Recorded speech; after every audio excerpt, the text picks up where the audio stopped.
Relax muna tayo saglit. Relax muna tayo saglit. Kay kapoy ang people. Pagod ang people. Ayan. Yan ang ginagawa ko. Gagawa ko ng mga cuts bising ng metro. Sinisimentuan ko. So ilagyan ko ng bakal.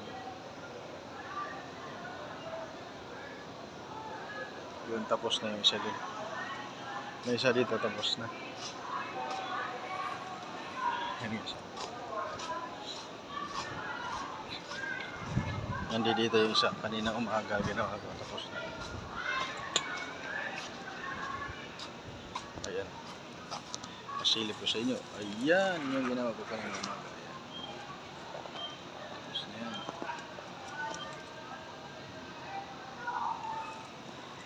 Dito sa Paraisong Garden. Dito. Kasi may mga metro kasi rito mamaya. May mga batang naglalaro, mga titisod. Kaya pinalagyan ko ng catch basin. Yan.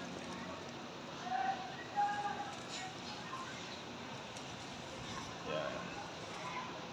Update lang to guys sa mga aking mga followers dyan at saka sa hindi ko followers. Sana mag-like na kayo at mag-follow na kayo. Yan.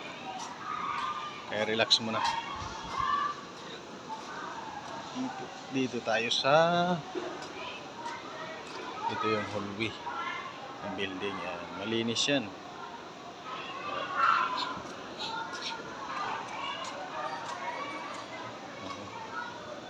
Dito tayo. Ito yung magagawa. Yung pakainit kasi. Mainit yung panahon. Dito tayo sa likod. May kalapati ko guys.